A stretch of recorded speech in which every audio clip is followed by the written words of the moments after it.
Saya yakin ada juga yang tidak kena, artinya tidak pernah dampak terhadap virus tersebut. Sehat walafiat sampai sekarang. Saya sudah Ya, vaksin 2 kali, 3 kali. Ada yang belum? saya alhamdulillah Pak, ya mudah-mudahan tidak tidak Hmm, terkena Pak sampai saat ini. Meskipun di kantor kami juga termasuk banyak. yang ya lumayan Pak. Kebetulan saya juga tim Satgas di kantor saya. Jadi di unit saya terutama kalau ketika ada yang positif melapor ke saya, kemudian saya laporkan di Satgas. Kita ada aplikasi juga Pak yang itu terrekod. Kemudian juga kita bisa mengetahui di kantor kita itu di kantor kami ini ada berapa yang positif, ada berapa yang sudah sembuh gitu loh. Itu Hmm, ditandai dengan tentunya bukti PCR ya, baik yang ya, positif maupun yang negatif itu. Ya alhamdulillah ya mudah-mudahan saya tidak ini, mudah-mudahan saya dilindungi Allah Subhanahu Wa Taala untuk tidak terkena virus ya. tersebut dan saya udah vaksin booster Pak yang ketiga gitu. Dan di kantor Biasa. kami juga rata-rata sudah vaksin ketiga atau booster karena difasilitasi oleh kantor gitu. Hmm, ya, ya, ya. Ya, mudah-mudahan semuanya sehat lah ya. Tidak Amin Pak. terkena lagi apapun dari sana. Imun kita masih kuat, ya, dan masih bisa bertahan Ya, memang dalam izin Pak, situasi. memang vaksin booster ini juga kalau di yang sudah ini ya, jadi ketika kena virus gitu Pak, itu paling cuma 2 hari lah. Bahkan cuma istilahnya cuma nempel sebentar terus ini gitu loh. Karena sudah ada kekuatan ya imunnya booster itu ya. Antibody ya. Ya antibody itu Pak. Selain juga tentunya salah satunya imun kita harus dikuatkan ya dengan jangan stres gitu loh. Karena biasanya kalau banyak kan nih Pak ya yang ketika terkena atau positif itu langsung down ya. Kemudian itu Ya, mempengaruhi imunitas gitu sehingga dia akan lama virus itu bersarang. dan lebih Dan senang booster dia. ya Ya, Pak. Dan virusnya lebih senang pada orang yang apa namanya tidak tahan dengan situasi ya betul Pak. panik, Stres itu Pak. kemudian stres, ya. Nah, Iya, betul. Jadi dan harus apa enjoy. ya dan yang sudah booster juga ada teman kami yang sudah yang kena Kena Pak. juga. Tapi itu Pak tadi tapi apa namanya kena itu tidak lama. Ya Hmm. paling ini 3 hari seperti itu sudah dites lagi sudah negatif seperti itu. Jadi Ada memang juga ada yang kemarin mencoba begitu flu, belum dicek lagi apakah PCR. Dia langsung minum aja, antri tidur, habisnya sembuh, ya memang itunya itu Pak. ya kan? Dia Terutama sembuh. yang Omicron ini memang lain-lain Pak ya ini ya Pak ya. Ada yang keadaannya ringan gitu ya, cuman tadi flu ini dibawa istirahat, dibawa tidur, ya paling berapa hari, apalagi sudah booster ya, itu akan negatif ketika di PCR lagi. Tapi juga ada cerita yang ternyata Omicron ini juga kenanya lebih dahsyat, dia kena 2 kali. Sebelumnya kena juga waktu yang ini virus sebelumnya. Katanya lebih lebih apa ya, lebih hebat nih loh, lebih lebih dari yang pertama gitu waktu dia kena gitu loh. Baik, teman-teman sekalian, kita bisa lanjutkan lagi untuk materi kita. Materi yang kedua ini adalah perencanaan sumber daya manusia. Tentunya mungkin tadi kita terbalik ya, harusnya perencanaan dulu. Tadi bukanya salah, tapi nggak apa-apa. Tetap mahasiswanya kan masih sama, Ya Pak, aman Pak. masih aman ya. Oke, nanti di akhir materi saya kirim materinya ke Mas Arif, nanti untuk digunakan sebagai Ya referensi. Pak. Ya, nanti kalau ada grup lebih bagus, kalau enggak ya nanti saya melalui ketua kelas Mas Arif. Oke, nanti juga minta tolong hasil dari fotonya, nanti dikirim saya pakai untuk lab. Baik teman-teman sekalian, terima kasih sudah istirahat minum kopi, paling tidak bisa leye-leye sebentar ya. Dari pagi tadi kita standby di depan masing-masing untuk bisa diaktif pada minggu ini. Dan kita tadi ketambahan satu teman yang baru bergabung, Pak An ya, An Kurniawanto. Ini saya ingat Iya betul katakan, Pak. saya belum lihat wajahnya saya. Kenapa Bentar, ini Pak. kameranya? Iya, biar kenal teman yang lain, biar kenal maksudnya gitu. Oh, bentar Pak. Oh, katanya melanggar hak asasi manusia. Bapak udah lihat wajah saya, tapi saya belum lihat wajah Bapak. Kan gitu. Nah, itu. Siapa? Ini teman-teman Pak Aan nih baru bergabung ya. Oke, siap. Sahabat kita. Oke. Salam kenal, Pak. Salam kenal juga Pak Aan. Iya. Saya punya atasan namanya sama dengan Pak Aan. Aan Kurnianto. Oh. Kalau ini Kurniawanto, namanya Aan Kurnianto. Oh. Dia Iya. seorang bintang 3.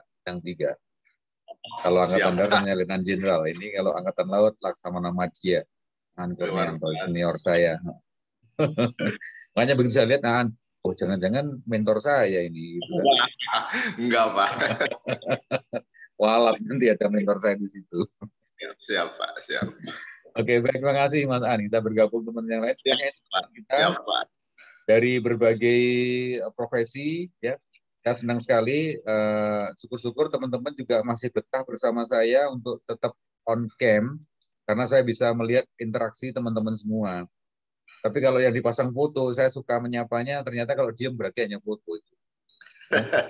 Iya. Tadi seperti Bapak, Ibu Eti apa? Izin Bapak, di Pondok Labu dengan Ibu Rizka.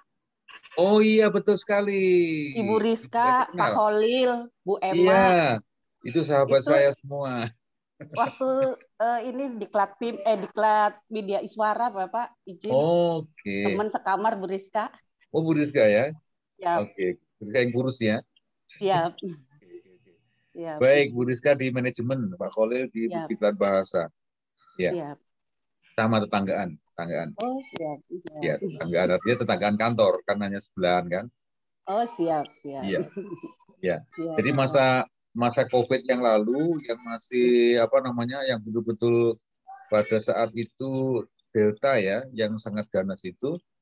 Jadi kantor saya tutup, manajemen juga tutup, tempatnya Pak Kholil, temannya Bu Rizka tutup. Tempat kantor saya dipakai untuk tenaga kesehatan. Tempatnya Bu Rizka semuanya digunakan untuk rumah sakit. Jadi waktu itu menjadi rumah sakit tambahan. Kan di sini apabila waktu itu masih banyak dampaknya. Kemudian saya ngungsi. Yang siswa-siswa mancanegara saya ngungsi di Bogor. Sana. Sampai dengan pendidikan selesai, saya di sana. Karena waktu itu di tempat saya ditinjau oleh Pak Prabowo. Menteri juga digunakan untuk menyiapkan tenaga kesehatan dan di manajemen menjadi rumah sakit tambahan. Waktu itu memang banyak sekali. Tapi alhamdulillah sekarang sudah berkurang. Mudah-mudahan cepat dibuka juga karena alkesnya masih banyak di sini. Bu Ririn juga dari Kemhan. Bagaimana? Bu Ririn dari Kemhan juga. Bu Ririn. Ini mahasiswa yang kita. Ponorogo tadi, Pak. Ponorogo tadi. Oh, Bu Ririn juga yang di Kemhan juga, Bu Ririn. Iya, TNI yang di Patung Tani. Oh, di Kemhan. Oh, berarti di Badiklat ya? Badiklat, ya. Oke, berarti di pusat. Iya. Berarti pusat kota. Saya pinggir kota. Iya. Tadi pinggirnya saja di Pondok Labu. Ya, terima kasih. Baik, Bu Eti, makasih. Ya, terima kasih. Baik teman-teman, saya senang sekali bisa ketemu lagi di edisi kedua ini untuk perencanaan SDM. Ya, bagaimana kita mempersiapkan SDM, bagaimana kita membuat satu kinerja, bisa membuat satu organisasi mencapai baik. Ya. Oleh karena itu kita sama-sama bisa memberikan satu kontribusi kesertaan dalam perguruan ini. Nanti sama di akhir materi saya 12.60 nanti kita bisa sharing lagi. Mungkin di antara teman-teman ada yang bisa memberikan kontribusi terhadap diskusi materi kita. Dan saya ingatkan kembali teman-teman sekalian, untuk materi pertama tadi manajemen kinerja, silakan minggu depan atau pertemuan berikutnya Bapak Ibu cukup membuat satu slide saja, tentang proses input, proses, output, outcome. Silahkan temanya bebas di tempat Bapak Ibu. Inputnya seperti apa, prosesnya seperti apa, kemudian outputnya apa. Kalau misalnya berupa barang, ya barangnya apa. Kalau berupa jasa, jasanya apa. Dan outcome-nya apa. Nanti silahkan diberi keterangan. Paling enggak kalau misalnya nanti kebagian teman-teman yang bisa share untuk berbagi pengalaman, berbagi pengetahuan terhadap proses tersebut. Nanti bisa kita share sama-sama, kita pelajari. Kemudian dari keterangan yang disampaikan kira-kira itu tentang input, proses, output, outcome-nya tentang apa. Ya, nanti kita coba ingatkan sama-sama. Nanti Mas Arief bisa dikoordinir dalam slide, satu slide saja saya kira. Kemudian yang lainnya keterangan. Keterangan dari slide itu apa, terjadinya di mana, apa, dan sebagainya. Nanti dari hal yang paling kecil, saya mulai dari paling kecil. Bagaimana sebuah input, proses, output, sampai outcome itu terjadi di lingkungan kita. Boleh dalam diri sendiri, dalam keluarga boleh, dalam perusahaan yang Bapak Ibu bantu kerja boleh. Silahkan dimaknai sendiri untuk menjelaskan tentang tools, input, proses, outcome. Ya. Baik. Kami mengharapkan pada pertemuan berikutnya Bapak Ibu semuanya masih setia bersama saya. Pak, izin Pak, Ya. poin-poin apa saja Pak yang diperlukan Pak? Oke, jadi ada 4 ya, ada 4. Pertama adalah input, kemudian prosesnya seperti apa, kemudian output, kemudian outcome. Ya, 4 hal itu. Input bisa terjadi kondisi saat ini seperti apa, prosesnya bagaimana, outputnya yang diharapkan seperti apa, kemudian outcome-nya yang bisa dampaknya lebih luas apa. Ini Bapak Ibu saya ajak untuk berpikir, ada 3 tahapan dalam berpikir kita. Berpikir yang pertama adalah kita menggunakan satu bentuk pola pikir kita seperti apa. Kita sudah membuat mindset, oh saya akan menulis ini, saya akan mengangkat sebuah tema ini. Misalnya. Nah itu adalah satu proses pola pikir. Dan pola sikap. Pola sikap kita seperti apa? Saya akan menyikapi terhadap satu permasalahan ini. Kemudian pola tindak. Pola tindak berarti actionnya apa? Jadi sebetulnya itu merupakan satu include terhadap proses belajar kita yang nantinya disebut jaringan manajemen yang digalang oleh Terry. Semua ada di dalamnya. Tetapi nanti saya pujuk Pak ini membuat satu hal yang sederhana. 4 tahapan itu. Input, proses, tadi saya contohkan. Bapak Ibu sebelum sekarang berkeluarga, punya anak dan sebagainya, pasti dulu belum punya pasangan itu pasti punya. Oh ini cocok buat Anda. Oh ini cocok yang buat kamu kan gitu. Itu maksudnya input, saya masukkan. Oke, saya putuskan. Saya akan menikah dengan dia misalnya loh dalam keluarga ya. Banyak pilihan karena oleh cowok biasanya apa? Ada satu teori yang mengatakan apa? Antara koleksi dan seleksi. Mas Edi betul Mas Edi? Iya Pak. Itu masalah ya. Koleksi Pak. Ya, koleksi. Koleksi sama cadangan bukan itu Pak? Oh. Ya, itu masih proses nggak apa-apa. Masih proses kan dulu Bapak Ibu gitu juga kan pilihannya seperti apa? Oh saya nanti yang gini. Begitu sekarang ketemunya seperti ya inilah harus kita nikmati. Kalau gitu. feeling dan kata hati gimana Pak? Feeling kata hati, nah itu masih dalam perasaan yang belum terwujud ya. Masih proses Pak. Masih proses. Proses. Nah yang Pak, sekarang kita rasakan, yang kita putuskan. Kalau diomelin orang tua Pak, aduh jangan itu nggak bagus buat kita. Itu gitu. Proses. Proses tetap. Kan masih pertimbangan, masih input. Yang terakhir nyerah tuh Pak, kalau diomelin Pak. Kenapa? Kalau terakhir itu nyerah Pak kalau diomelin Pak. Itu nggak bagus Pak. Kalau sebenarnya diomelin itu banyak nilainya. Nilainya pertama itu mengingatkan, yang kedua sebagai perhatian. Ya, itu bentuk perhatian.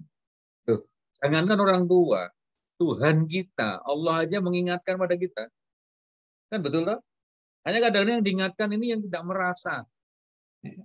Betul ya? Betul, Pak.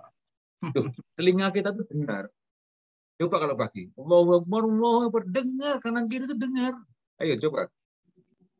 Apa lanjut setelah kita mendengar? Belum tentu semua hati kita tersentuh untuk bisa berangkat memenuhi panggilan itu. Betul nggak? Itu udah dibilangin aja susah ya Pak.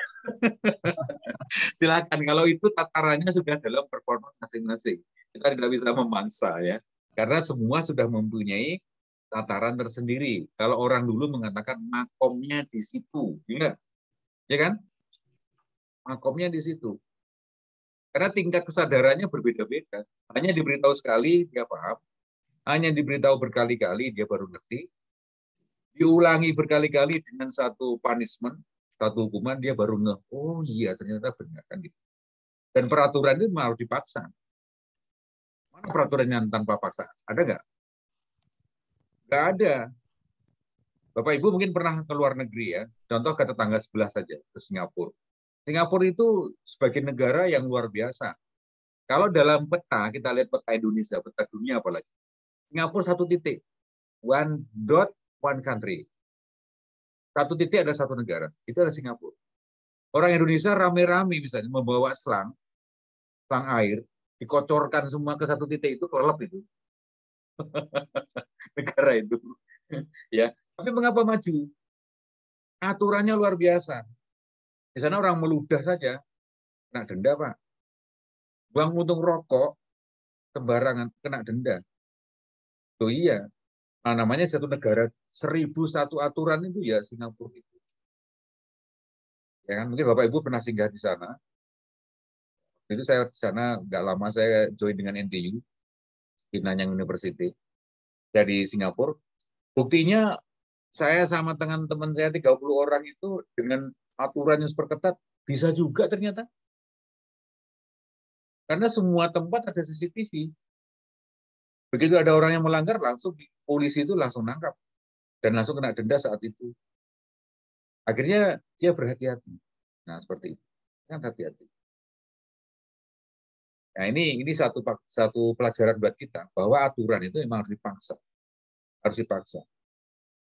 Kita juga adanya beberapa aturan yang dimuat dalam kitab atau kitab suci, dalam Al-Qur'an yang beragama Muslim, dalam Injil yang beragama Nasrani, ya, Taurat, semua kitab sumbernya satu dari Tuhan kan. Lantas bagaimana umat itu bisa menyikapinya? Coba kalau semua sebagai umatnya itu taat kepada aturan itu, saya yakin tidak ada saling mencuri karena semua agama mengajarkan kebaikan. Mana ada agama yang mengajarkan, kamu mencuri aja? Tidak ada, tidak ada. Kalau ada seperti itu, jadi oknumnya saja orang yang kurang bisa memahami dalam aturan itu.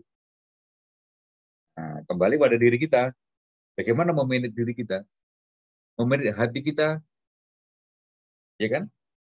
Nah, kuncinya dalam kolbu kita, dalam hati kita. Semua diberi yang sama. Mana ada yang dibeda-bedakan? Allah beri semuanya lengkap dalam kehidupan manusia. Hanya alamnya, dalam diri kita. Lantas bagaimana kembali kepada seperti itu. Jadi makanya ada satu cermin. Kalau cermin pada saat kita bercermin itu memantul utuh, ya kan? Apa ada begitu kita cermin yang kondisinya sama kemudian kok hilang, nggak ada? Ada nggak? Nggak mungkin. Pasti utuh, cermin memantul dalam diri. Itulah sebagai fungsinya cermin itu berkaca, berarti memantulkan itu sebagai performance kita. Jadi banyak filosofinya. Mungkin teman-teman semua manajemen terhadap pengajaran satu filosofi juga begitu. Mengapa angka yang tertinggi? Bapak Ibu mungkin tahu. 1 sampai dengan 10. Angka yang paling tinggi dan keramat angka berapa? Secara filosofi. Yang tertinggi 9, Bapak. Nah, 9. Ya, Bu Sinta mengatakan 9. Mungkin bisa dijelaskan mengapa angka 9 yang paling tinggi? Karena dia berdiri sendiri dan 9 karena ya, karena 10 itu 1 dan 0. No, oke. Lupi mungkin punya pandangan 9 apa itu? Oh, mana tadi? Belum jadi. Oke. Karena Ya. kalau 10 itu antara 1 dan 0, Pak. Oke, baik. Tadi sama dengan Bu Sinta. Pak Edi, ada yang nyampaikan? Iya, Pak. Sama intinya seperti itu, Pak. Jadi 9 itu memang nilainya tertinggi karena 10 itu sudah angka 1 dan 0. Baik. Filosofinya seperti apa? Bapak Ibu mungkin pernah mendengar loh ya, karena nggak ngalami. Mendengar adanya wali. Gila. Songo. Ya. Wali Songo, ya kan? Tidak ada wali 10. Hanya wali 9. 9 itu apa saja? Mungkin kita tidak perlu menghafalkan siapa nama wali. Tapi angka 9 itulah yang keramat. Dikalikan berapapun, kecuali dengan 0, maka hasilnya tetap 9. Kita tes sama-sama sekarang. Bukhairuni, 9 kali 2. 18 ya? 18 angkanya 1 dengan? Iya. Betul nggak? 9. Oke, Mas 8 Edi. tambah 1. Iya. Mas Edi, 9 Iya, Pak. kali 3. 9 kali 3 berapa? 27, Pak. 27, 2 tambah 7, 9. Ya. Bahkan 9 kali 9 berapa? 81, Pak. Tambah 8. 81? 19, ya. Oke. Percaya? Believe it or not. Nah, bukan sulap loh ya. Iya. Believe or not. 9 kali 8, 9 kali 4, 9 kali 6, 9 kali berapapun. Silahkan kalikan. Kemudian jumlah. Pasti 9 jumlah. Nah, ini bukan asal saja mengapa juga wali ada 9. Bahkan dititipkan pada diri manusia, setiap individu. Setiap individu mempunyai angka 9. Hanya kita sadar atau tidak. Tahu? 9 itu ada dalam diri kita semuanya. Coba kita lihat. Dititipkan oleh Allah, dititipkan oleh Tuhan. Dalam diri setiap manusia itu ada 9 juga yang ada di dalam diri kita. 9 lubang. Kita hitung sama-sama. Matanya ada berapa? 2. 1, 2. Hidung 3, 4. 5, mulut 6, 7. Yang 8, 9 hitung sendiri. Betul nggak? Nah, kadang-kadang nggak sadar kita. Betul. Nggak sadar. Nggak sadar itu. Jadi dititipkan semua ini. Ya. Nah, itu sebagai gambaran juga bagaimana manusia itu untuk introspeksi, bagaimana memanage, bagaimana mengelola dalam diri. Bagaimana sekarang sumber daya manusia kita, sebagai manusia yang dititipkan sebagai hamba Allah, hamba Tuhan, bagaimana kita memanage diri kita. Sumber daya yang ada bukan orang lain, tapi dalam diri kita. Bagaimana merencanakan dalam diri kita sendiri. Oke, kita akan coba kembali ke dalam satu berikutnya. Akan saya coba share dulu.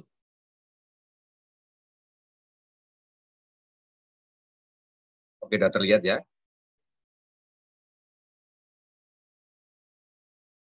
Sudah terlihat Bapak Ibu ya? Sudah, Pak. Oke. Ada yang ulang tahun? Ya, Pak Edi, tahun. Pak. Pak Edi ulang tahun? Kemarin. Ini sudah lewat, Kemarin. Pak. Tanggal 9, Pak. Oke, baik. Selamat ulang tahun. Baik, ini. Bagaimana merencanakan di dalam sumber daya manusia? Kita telah dititahkan tadi, mempunyai berbagai kelebihan dan juga ada kekurangan. Harus kita merencanakan kita mau kemana, bagaimana mempersiapkan diri kita, bagaimana juga mempersiapkan keluarga kita, bagaimana mempersiapkan generasi kita, kan gitu. SDM sumber daya manusia, misalnya kita telah menikah, punya anak, bagaimana kita mewarnai anak kita, bagaimana untuk meningkatkan sumber daya yang dalam keluarga kita, ya, yang paling kecil dalam lingkup kita sendiri saja. Nah, jika dalam mata kuliah ini bagaimana merencanakan sumber daya manusia ini akan membahas metode atau prosedur yang dipahami untuk membuat perencanaan agar berhasil.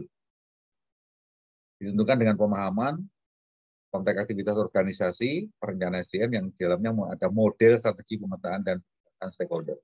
Nah, ini tentunya sama juga Bapak Ibu. Kalau kita mempunyai anak, pasti nantinya berharap juga siapa calon mantuku, kan gitu ya.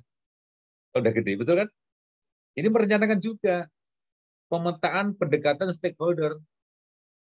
Siapa kira-kira yang sebagai user, nah, katakan user ya, siapa kira-kira stakeholder kita? Oh, mungkin teman kita, oh teman saya itu luar biasa dia. Jadi kita pendekatan, Pak, kalau kita besanannya gimana? Pak, kita kenalkan yuk anak saya dan sebagainya. Ini salah satu proses juga merencanakan sebagai strategi pemetaan terhadap kita. Nah, proses perencanaan ini sistematis untuk memaksimalkan sumber daya sebagai aset. Nah, katakanlah perusahaan dalam diri kita. Perusahaan diri kita itu apa? Keluarga kita lah, mungkin maksudnya gitu, lingkup kecilnya. Tujuan dari perencanaan ini adalah untuk memastikan kesesuaian antara tenaga kerja dan pekerjaan baik dari segi jumlah maupun kualitas. Sama juga misalnya kriterianya si A itu kalau ingin memiliki gadis, ingin memiliki cowok, sama juga kita dulu gitu kan. Pak, saya dulu ada 10 alternatif. Wah, kebanyakan. Pak, saya hanya 5 alternatif. Kalau 5 alternatif sudah dapat 3, itu sudah bersyukur. Yang 2 gimana?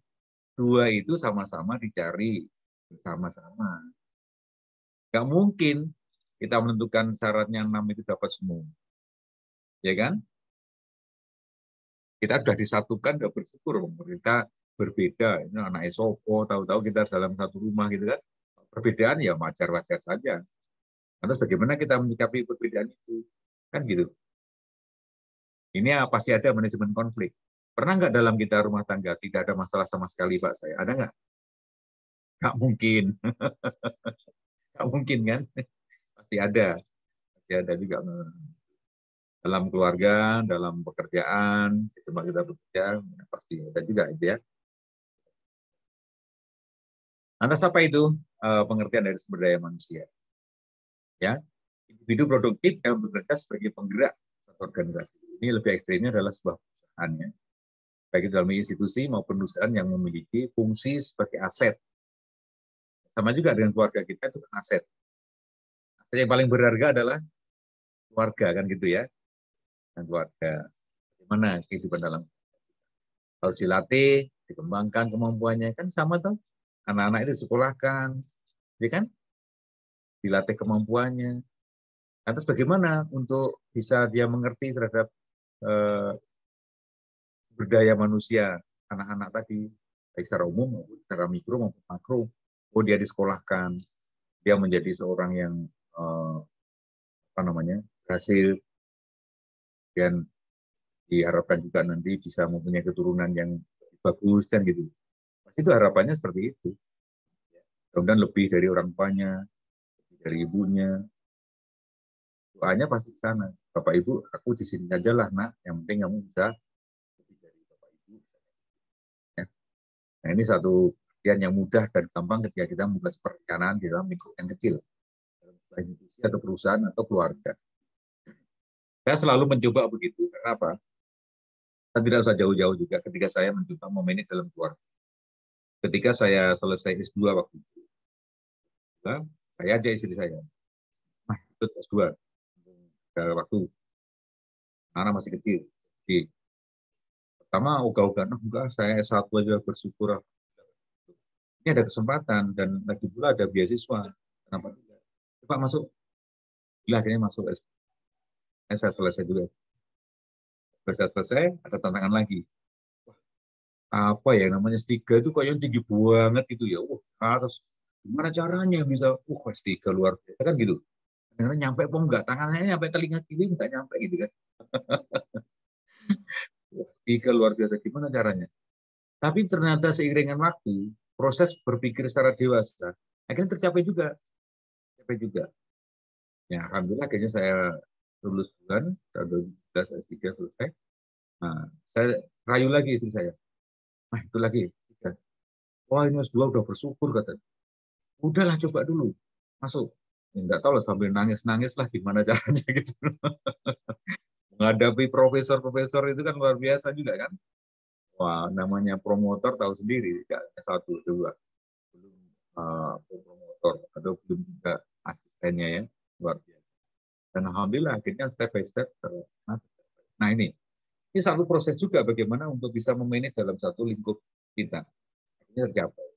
Tercapai apa outcome-nya? Luar biasa. Ya akhirnya langsung diangkat jadi dosen di situ. Ini salah satu jalan. Ya kan? Salah satunya itu. Ya kumulot juga. So, mendapat nilai tertinggi dan diangkatlah. Akhirnya apa? Ya golongan pangkatnya meningkat. Gajinya nambah dan seperti itu. Inilah satu contoh yang yang real dan juga mudah kita pahami.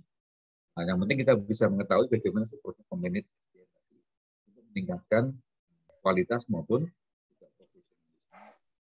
atau kompetensi. Kita mencoba. Dan mata kuliah ini membahas tentang konsep dasar kepemimpinan, tidak terlepas dengan tugas, fungsi, dan peran, pendekatan dalam pemimpinan, gaya kepemimpinan, kekuasaan, pekerjaan, dan sebagainya. Bahkan nanti sampai dengan bagaimana kita mendapatkan satu kompensasi, bagaimana kita mendapatkan satu upah atau mendapatkan gaji, ya. Tingkat pendidikan apa saja yang kita harus sampaikan, yang harus kita pelajari, ya, sesuai tuntutan organisasi, sesuai dengan tuntutan manajemen yang kita hadapi, ya. Kemudian objektif kelas. Jadi setelah mengikuti mata kuliah ini, kami harapkan teman-teman mahasiswa mampu memahami peran perencanaan, ya, membangun keunggulan bersaing, analisis tren, tantangan, dan peluang staffing di pasar tenaga kerja eksternal, meramalkan tenaga kerja, penawaran tenaga kerja, memilih berbagai metode, dan mengerti kelebihan dan kekurangan. Baik, ini harapan kami teman-teman semuanya bisa mengetahui nanti pada akhirnya, endingnya seperti ini. Seperti tadi dijelaskan oleh teman kita, bagaimana minyak goreng sampai saat ini kok menjadi satu permasalahan. Logikanya seperti apa? Ketika penyakit pertama yang disebut dengan corona, waktu itu corona melanda dunia, yang menjadi persoalan, yang menjadi topik, yang menjadi trending, kekurangan atau kekurangan apa? Adanya masker, ya kan? Orang borong masker bisa-bisa. Bahkan ada yang memproduk sendiri. Bahkan ada yang kain, bahkan ada yang menjahit dan sebagainya. Langkaan pada saat pertama kali. Kemudian berubah menjadi delta. Yang langka adalah oksigen. Ya kan? Betul kan? Oksigen menjadi langka. Bahkan orang berbondong-bondong membuat satu oksigen. Jangan sampai salah, itu kompresor untuk ban tambahan di sana menjadi oksigen. Jangan sampai ya.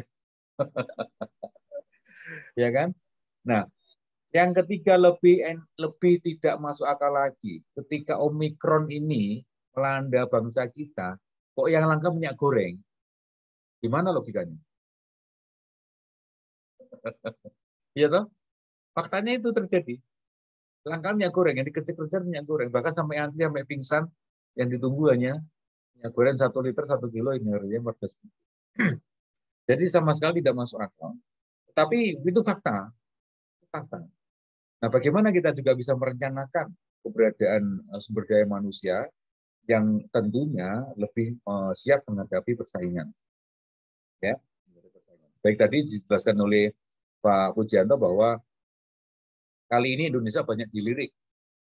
Banyak para investor yang datang berbondong-bondong ingin kerjasama tentang kelapa sawit. Karena Indonesia sebagai rajanya kelapa sawit. Lah, logikanya rajanya kelapa sawit, tapi kenapa minyak goreng nggak ada? Kan gitu. Kembali ke pertanyaan besar ya, Pak Edi. Betul nggak? Rajanya minyak kok terus langka nggak ada minyak itu loh. Kan lucu. Nah, akhirnya kita dituntut juga untuk kreatif. Oke lah kita masak tanpa minyak, goreng telur tanpa minyak bisa kok. Ya, bisa. Buktinya dulu ketika zaman Belanda, sampai sekarang ini diabadikan menjadi sebuah budaya, yaitu kerak telur. Tahu nggak apa sebenarnya kerak telur? Kerak telur itu juga sama, tidak ada minyak. Asal mulanya, tapi dia kreatif dari beras yang dibersihkan, dibususi tadi, dan dicoba dikeringkan, kemudian dimasak dengan api, dan ditambah dengan telur, gorengnya pun tanpa minyak, dan dikasih serondeng, kasih kelapa, kasih abon dan sejenisnya, jadi makanan. Lebih aktif lagi kreativitas ibu-ibu sekarang ini, goreng telur tanpa minyak. Pakai apa? Pakai daun pisang. Ya enggak? Ada yang pernah nemukan tuh? Diaduk telurnya, kemudian dengan bumbu segala macam, bisa cabai dengan bawang merah dan sebagainya, ada segala bumbunya, ditaruh di atas daun pisang, di atas wajan. Wajanmu tanpa minyak, tapi diberi pelepah daun. Nah, ternyata buktinya bisa, malah non kolesterol, ya kan? Bisa dicoba itu. Ini salah satu tantangan yang tentunya akan membangkitkan sebuah inovasi. Makanya jangan heran Menteri Pendidikan kita juga gitu. Ada inovasi-inovasi yang baru. Bagaimana persaingan modal, persaingan global itu bisa menelurkan kreativitas. Itu tidak terlepas juga nanti dengan adanya kepemimpinan. Bagaimana tren kepemimpinan saat ini di era global. Ya. Tentunya kita juga harus bisa mengetahui keberadaan saat ini luar biasa. Anak-anak muda juga Bapak Ibu perhatikan. Anak yang masih muda menjadi miliarder.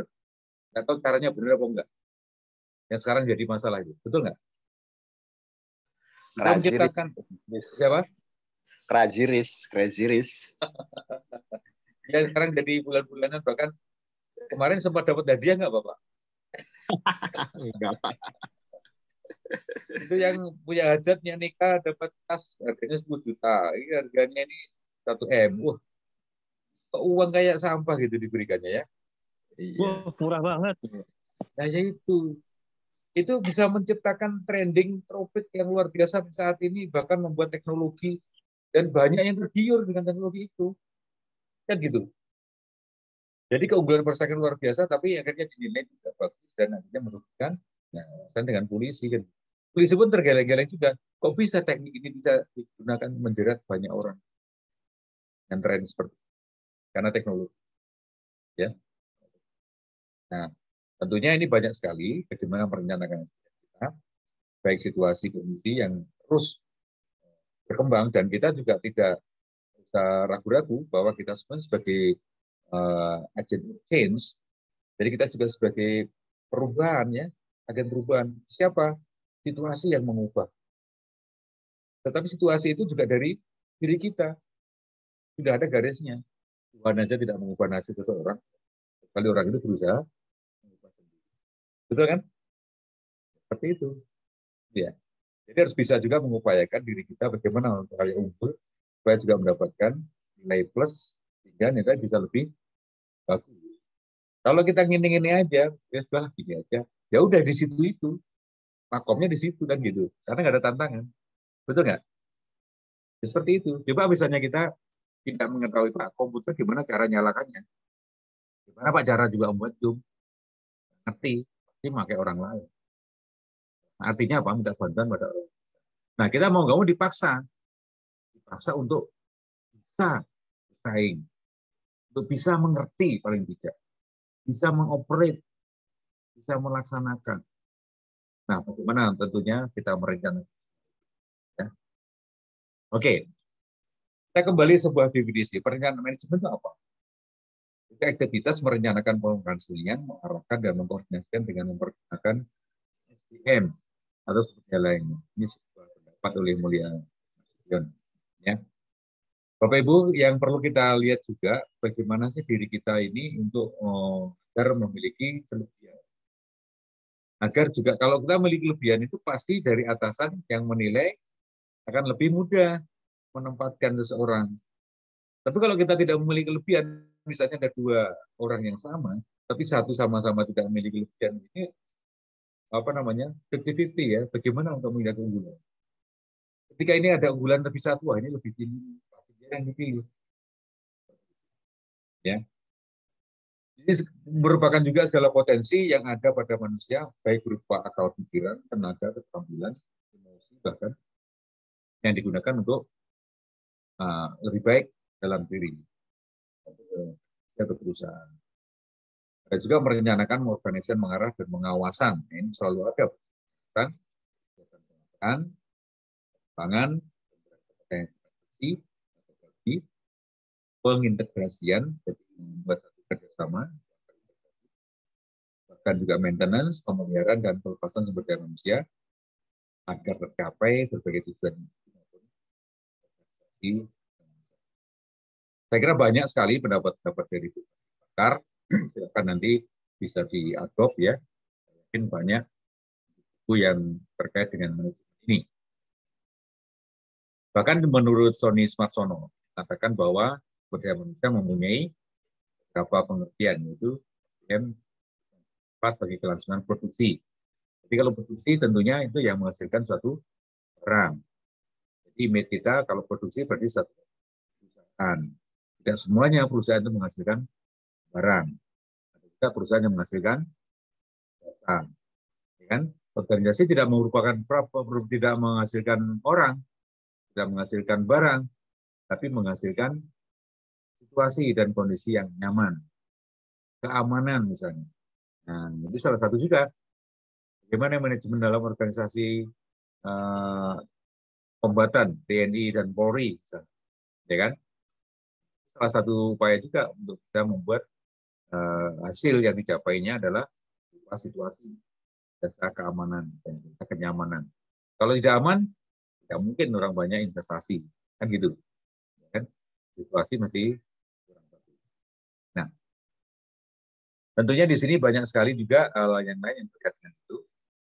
Misalnya salah satu faktor penting bagi sebuah perusahaan selain faktor modal, ya, faktor sumber daya manusia dianggap penting karena membutuhkan pengelolaan yang baik, akan mutu. Ada juga berdasarkan Mathis dan Jackson yang merupakan suatu rancangan formal dalam perusahaan maupun yang menjaga agar penggunaan bakat dan minat dapat digunakan untuk mencapai. Nah, tentunya di sini juga tumbuhannya pada SDM itu sendiri yang baik sistem formal maupun formal itu bisa kita gunakan untuk melaksanakan dari sebuah organisasi. Ada juga berdasarkan Abdurrahman Fatoni yang mengatakan bahwa manusia sebagai kekayaan atau modal suatu negara penting bagi manusia. Nah, tentunya setiap manusia tadi dibekali sebuah keterampilan atau skill, ya, dan daya yang mempunyai kekuatan yang luar biasa yang sudah dianugerahkan Tuhan kepada manusia. Bagaimana kita memilikinya saja? Bagaimana kita mengupayakan, mengoptimalkan dari semua yang sudah ada dalam diri. Nah, bagaimana manfaat perencanaan yang sudah kita coba buat? Meningkatkan efektivitas dan efisiensi pendayagunaan SDM. Jadi secara umum, secara global bisa dikatakan juga pada saat tahun berjalan mungkin sudah jadi kasak kusuk atau isu ya yang mengenai kinerja. Dan banyak juga teman-teman yang saat ini misalnya mengadakan penelitian itu banyak juga yang bagaimana pengaruh pada kinerja, kan gitu ya, banyak sekali. Contohnya juga ketika Bapak Ibu di tempat bekerja, Bapak Ibu pernah dikursuskan kan, pernah juga diikutkan training kan, pernah juga diikutkan satu kegiatan-kegiatan yang lain ekstra misalnya, pasti ada. Tidak mungkin Bapak Ibu bekerja di perusahaan sampai saat ini, ya saya kerja di sini aja Pak, nggak pernah juga diikutkan refreshing, sekolah, nggak mungkin. Pasti ada, entah itu kursus, ya kan, entah itu berupa sekolah. Saya dulu S1 sudah Pak, sekarang coba S2.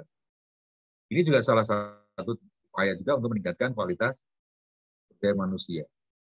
Nah, kira-kira Bapak Ibu sekarang yang mengikuti program manajemen yang di S2. Kira-kira bagaimana untuk meningkatkan efektivitas dan efisiensi?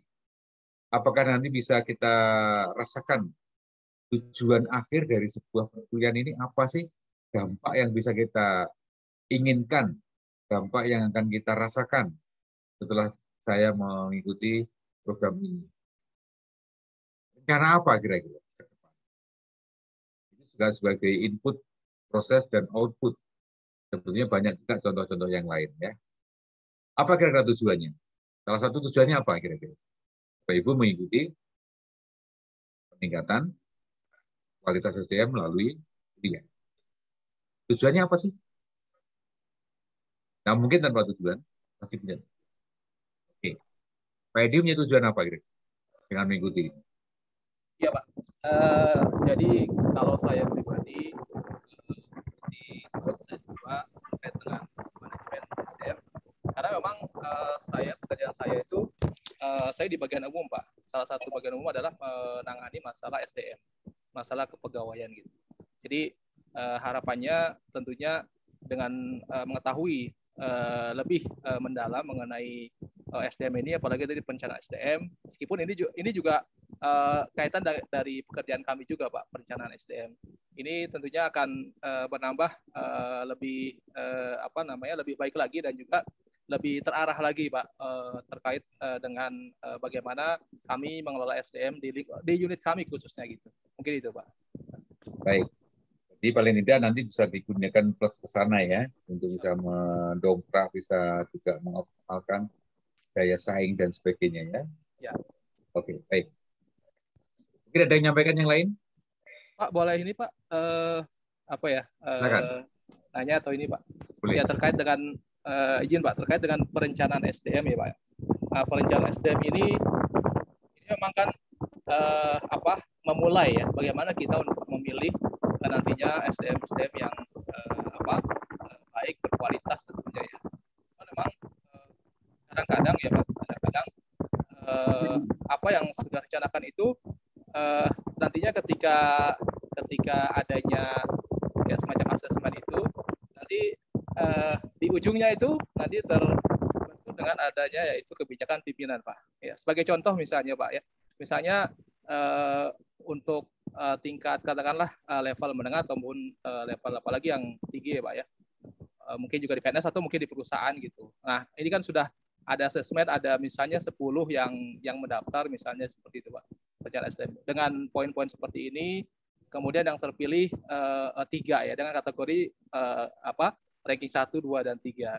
Tapi ternyata ada pimpinan yang dalam hal ini untuk ini kebijakan ya Pak, untuk memilih ya dari 3 itu, ada yang misalnya tidak mau di antara 3 itu ya, dia mau yang dari 10 itu sebenarnya ada yang dia maui tapi tidak lulus dari 3 ini gitu loh. Ada juga yang misalnya dari 3 ranking 1, 2, 3 milihnya ranking 3 misalnya gitu, padahal harusnya yang ranking pertama ya Pak ya, kalau kaitan dengan ini ya, yang terbaik lah seperti itu. Jadi maksud saya ini antara perencanaan SDM yang sudah ini kadang-kadang ya di lapangan Pak, di hasilnya itu nantinya mengikuti ya, mungkin ya dalam kutip mengikuti kebijakan dari pimpinan. Pimpinan maunya seperti apa, jadi makanya mungkin kadang-kadang istilahnya untuk naik jenjang tuh selain memang kepandaian ini ada faktor laki keberuntungan dan juga faktor mungkin kedekatan misalnya dengan pimpinan mungkin bagaimana tanggapan dari Bapak ini? Terima kasih Pak. Oke. Baik, Pak Edi, bagus sekali. Ini mungkin bukan satu yang yang kita tidak pernah tahu ya, tapi justru itu yang sering kita hadapi ya. Bahkan terjadi di mana-mana, di tempat yang lain itu pasti terjadi. Ketika kita menyiapkan yang unggul, dikatakan ranking 1 sampai 10 misalnya, yang diambil kok bukan yang 1, yang diambil kok 10, gitu kan. Ngapa kan gitu. Makanya tadi sebenarnya Pak Edi sudah menjawab juga dari pertanyaan Pak Edi. Karena sebagai kebijakan tadi. Kalau policy yang ada di sana, ya kita sudah sulit untuk kita membuat satu tantangan menjawab itu. Policy ya. Bijaknya di sana, tapi tidak di sini, makanya namanya bijaksanaan. Nah itu bukan bijaksinian, tapi bijaksanaan. Nah, ada juga yang mengatakan kebijaksanaan itu melanggar aturan. Kenapa? Nah, ada juga yang membahas di sini. Semua kebijakan adalah melanggar aturan. Kenapa? Contoh yang paling real. Tidak boleh lewat jalan sini. Pasti ada kecuali, ya enggak? Nah, itu. Manusia selalu kepingin tahu juga terhadap hal itu. Mengapa kan gitu? Jiwa curiosity manusia selalu ingin tahu itu tinggi. Why? Mengapa itu selalu tinggi. Contoh bukti yang konkret dalam diri kita. Ketika kita misalnya jalan di mana saja, kemudian ada spanduk besar di kiri jalan atau di kanan jalan. Sudah jelas ditulis, jangan tengok kiri. Saya yakin pasti tinggi. Ya enggak? Pasti itu. Sudah ditulis tuh, jangan tengok kiri. Tapi Bapak penasaran, mesti nengok kan? Itu yang membuat macet. Contoh juga di jalan tol. Jalan tol itu kita, antar semua lari 100, teman-teman. Tapi ada satu peristiwa apa, mobil berhenti sebentar saja. Semuanya ngerem. Akhirnya semua yang jalan ya macet juga.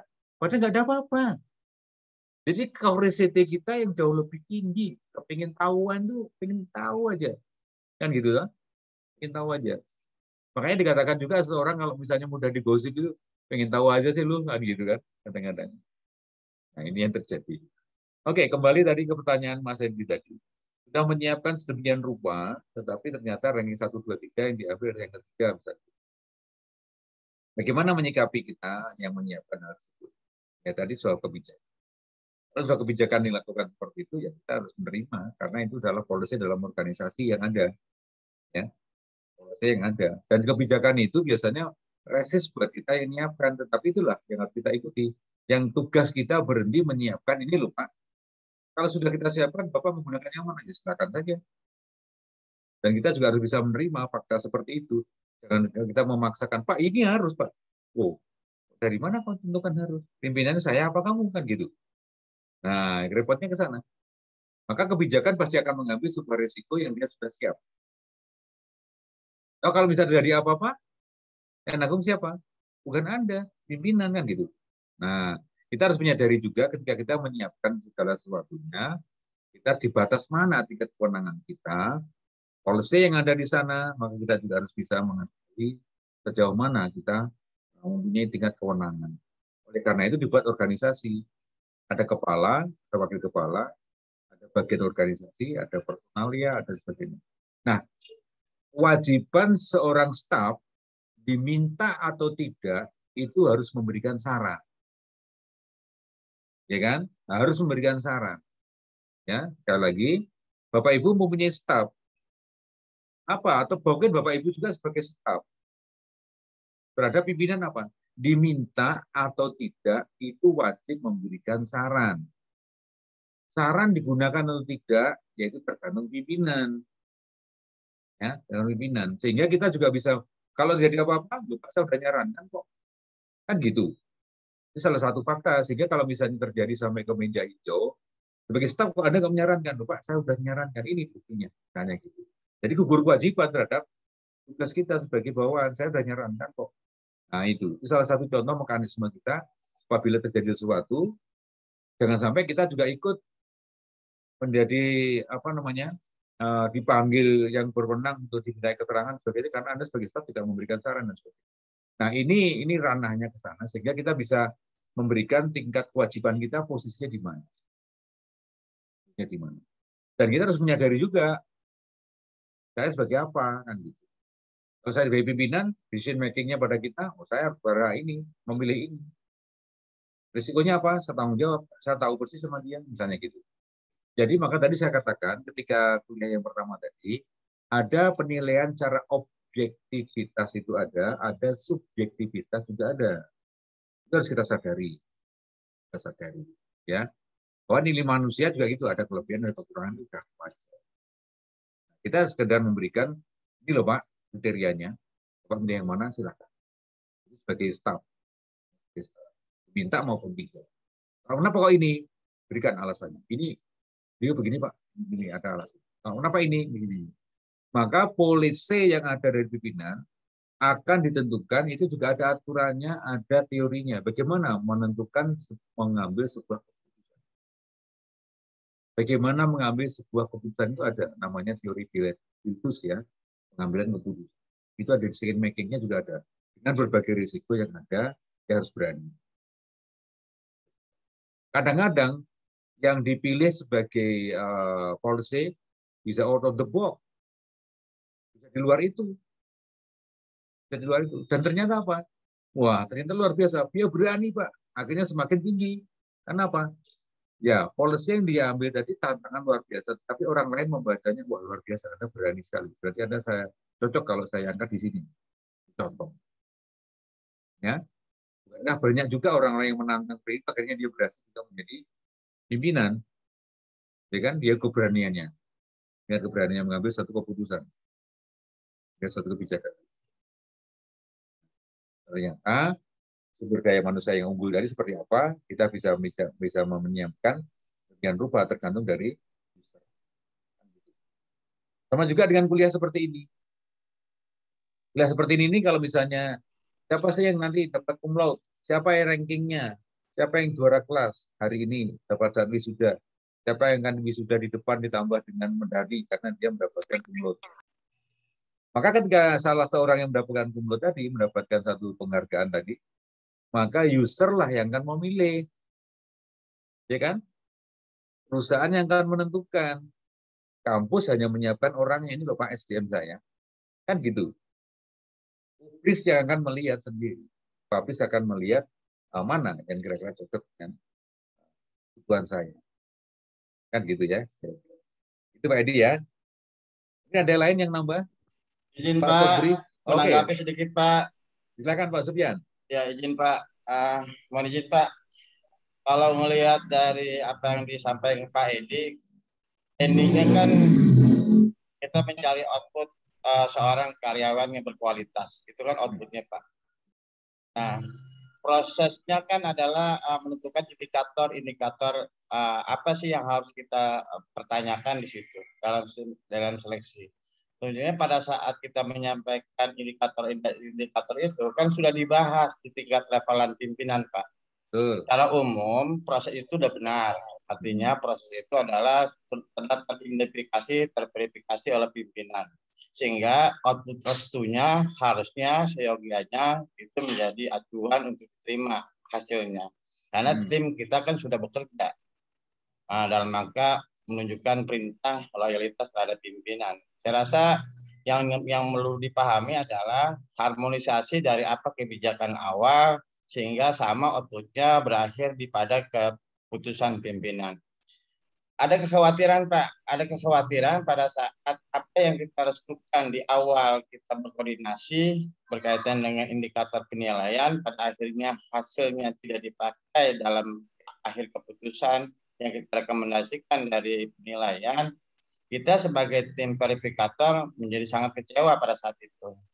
Memang secara teori ya ada pola pikir yang out the box itu wajar. Tapi pada saat proses itu sudah ada, ya seyogianya memang itu menjadi pembahasan ulang sebenarnya Pak. Itu yang pertama Pak. Yang kedua, terkadang tadi Pak sedikit saja Pak menyikapi yang tadi pada saat COVID-19 seyogianya kan yang naik ada yang permasalahan adalah masalah ekonomi. Tapi yang naik adalah minyak goreng. Artinya gini Pak, pada saat ekonomi menurun, kan seyogianya yang dipikirkan bagaimana meningkatkan usaha ekonomi produktif. Tetapi kebijakan pemerintah tidak seperti itu. Akan tetapi mereka lepas kontrol yang menjadi penghambat justru kebijakan pemerintah dalam rangka terjadinya kenaikan minyak. Setelah itu Pak, kata kuncinya adalah harmonisasi dari semua kebijakan, keputusan awal dan akhir sehingga outputnya bagus, outcome-nya juga bagus. Itu Pak, masukin aja Pak, mohon izin. Terima kasih.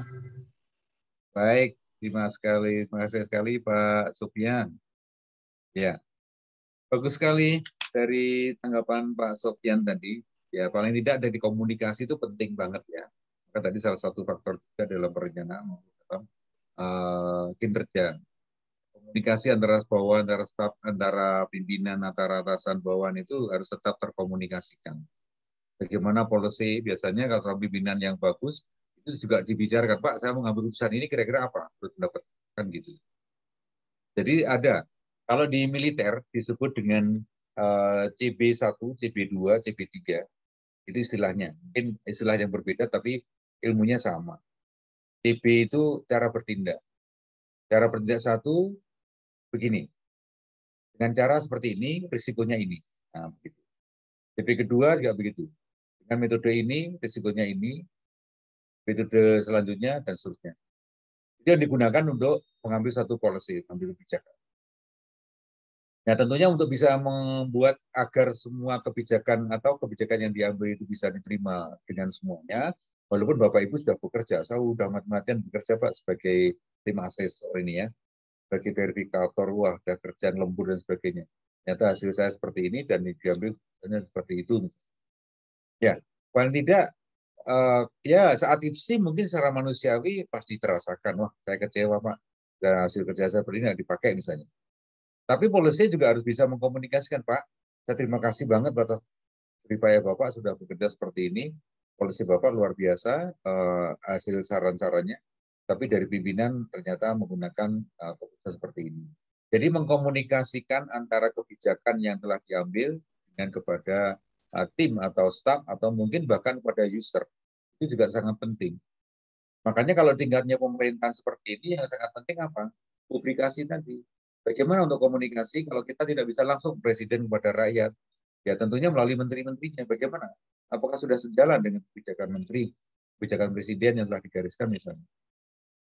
Sehingga terjadi, kalau sampai jadi gap, terjadi satu permasalahan di sana, pasti ada sesuatu kesenjangan di situ. Apakah menterinya jalan sendiri-sendiri, atau membuat kebijakan sendiri tanpa disampaikan ke presiden misalnya. Nah, itu tingkatannya ada di sana. Nah, sampai juga akhirnya rakyat yang menjadi korban. Tentunya mereka akan berjuang-juang, oh saya ini demi rakyat, ini juga untuk ya, mengaspirasi rakyat kan gitu. Jadi dalam tanda petik orang akan mengatakan rakyat yang mana kan gitu. Yang kalau nanya ya, rakyat yang mana Pak kan gitu. Nah, sementara kebijakan itu kalau sudah diambil, maka harus kita amankan. Bagi staf juga harus bisa loyal, harus loyal, ya. Karena kebijakan itu yang kalau sudah digariskan, tentunya staf juga harus bisa mengamankan dari sebuah kebijakan tadi agar semuanya bisa berjalan. Terus bagaimana terobosan-terobosan yang lain? Kalau ada permasalahan di tengah jalan pada saat kebijakan itu dilaksanakan, ya pasti akan ada suatu solusi, akan ada solusi. Atau mungkin stop, berhentikan misalnya, dicabut. Itu satu keputusan yang luar biasa, manakala mungkin ada. Kan ada juga tuh aturan undang-undang kita yang sampai saat ini juga dicabut. Ada tuh? Ada. Ya kan? Banyak sekali kebijakan-kebijakan dari pemerintah yang sampai saat ini juga diputuskan untuk tidak digunakan misalnya. Karena Indonesia juga banyak mengadop dari berbagai peraturan perundang-undangan sejak zaman Belanda. Makanya jangan salah kalau misalnya kita melihat satu peraturan undang-undangan itu misalnya junto, ada kata-kata junto, junta, itu dari mana? Karena itu mengambil dari kebijakan pada masa Hindia Belanda.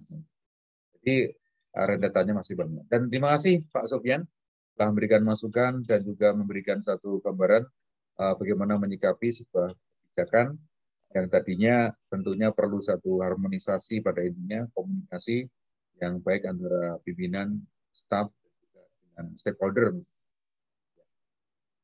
Baik, mungkin ada yang perlu disampaikan lagi? Pak Berlando mungkin akan menyampaikan lagi.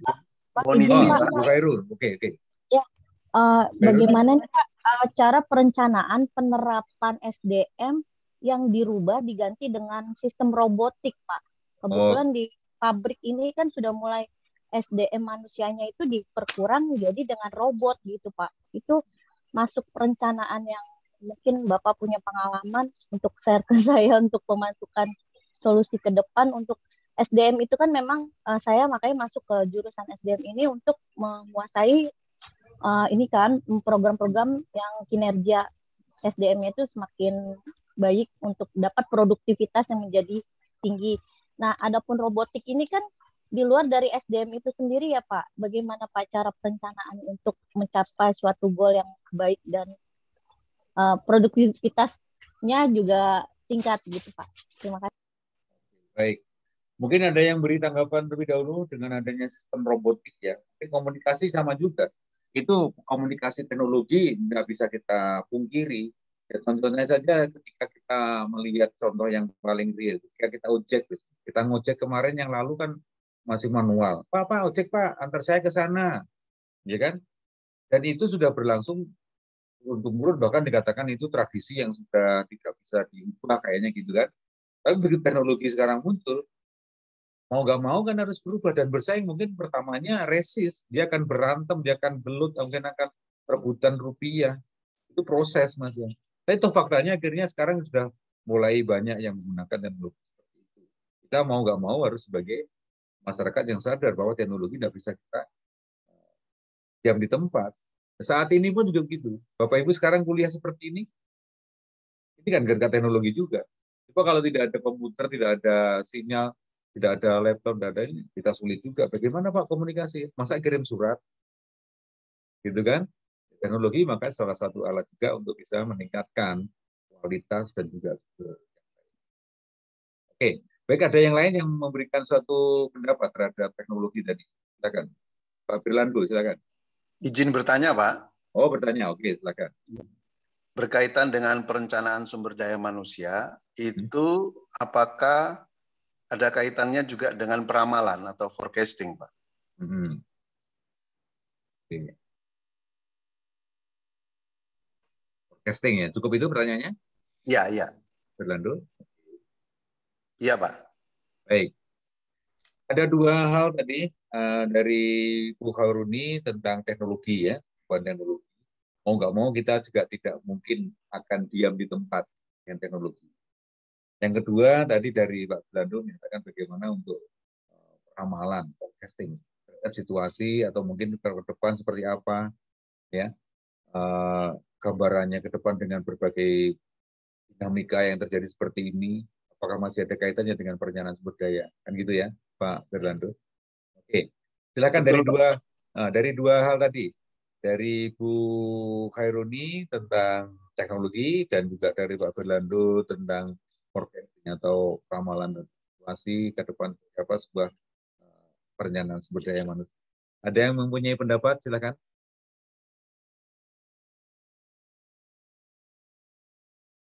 Teknologi yang saat ini tidak bisa kita pungkiri.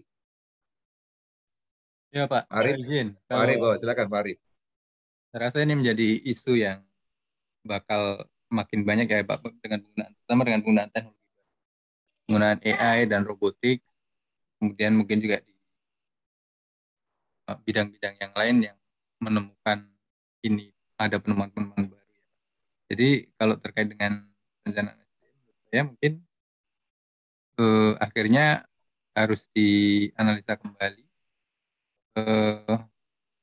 di level mana atau di bagian mana yang memang akan terkena langsung gitu ya, terkena dampak langsung di kelas pekerjaannya mungkin, terus di perencanaan ke depan terkait dengan manajerial pasti itu ada perubahan besar karena nanti manajemen yang sebelumnya mengelola manusia kemudian harus mengelola lebih ke mesin ya, jadi artinya dari sisi teknologi dia harus memperkaya dengan visi-visi perkembangan teknologi, robotik segala macam. Nah kemudian mungkin persiapan dengan terkait layoff untuk karyawan yang mungkin bisa jadi akan dikurangi ya Pak ya, karena kan robotik berarti kan menggantikan fungsi manusia. Menurut saya itu Pak. Oke, baik. Ada yang lain?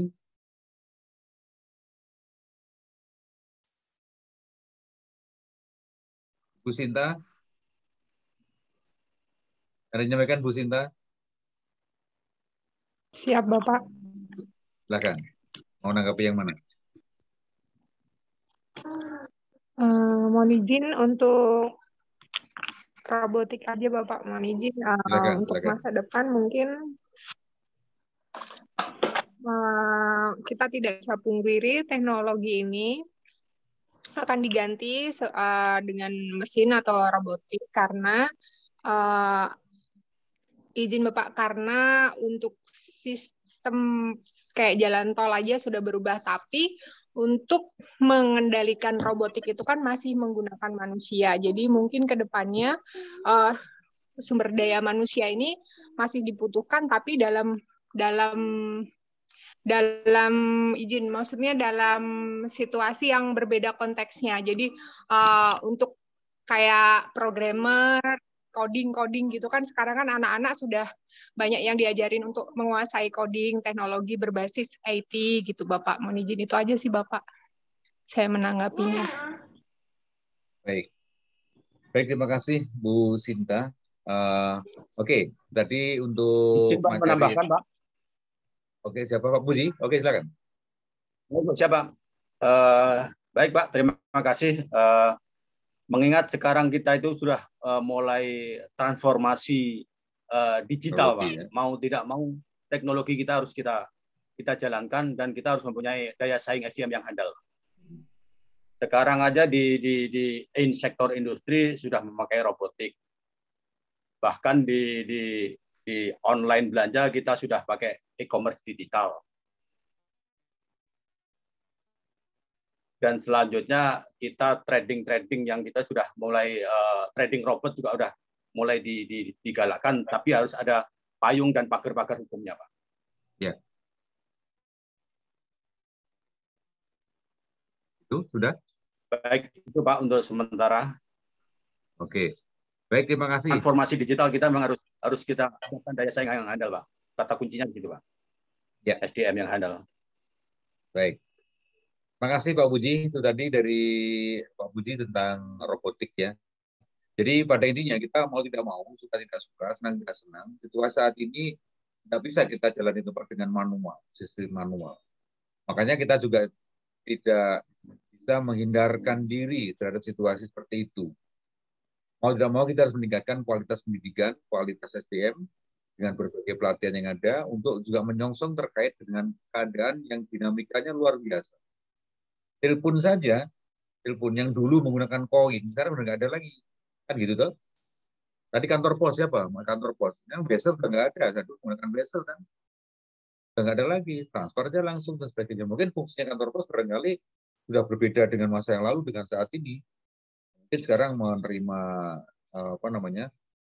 pengiriman barang dan sebagainya, mungkin bersaing juga dengan Tiki atau mungkin dengan TNI dan sebagainya, arahnya ke sana untuk pengiriman dengan dalam jumlah yang besar. Ya, jadi intinya kita tidak bisa meninggalkan, tidak bisa juga diam terhadap teknologi, baik teknologi informasi atau mungkin teknologi yang sekarang berkembang. Mau tidak mau, kita harus juga siap.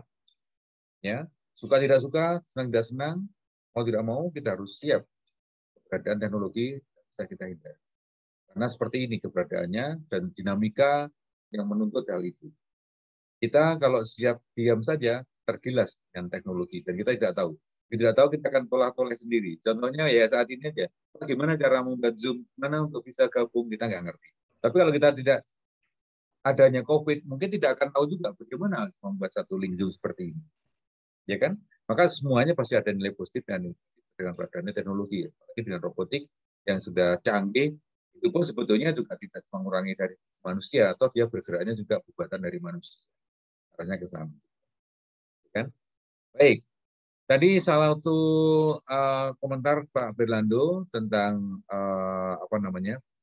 penyiapan ya, penyiapan kaitannya dengan persiapan dari manusia, apakah bisa bagaimana untuk meramalkan segala seperti itu, forecasting terhadap perencanaan SDM maupun juga perencanaan ke depan dari suatu usaha atau organisasi. Bagaimana? Ada yang bisa menanggapi terhadap ramalan tersebut? Ya Pak, untuk peramal forecasting ya Pak.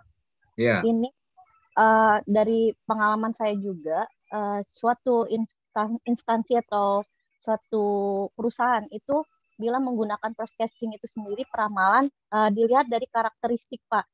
Misalkan contohnya dari saya sendiri, pabrik obat, dia itu ada bermacam banyak jenis.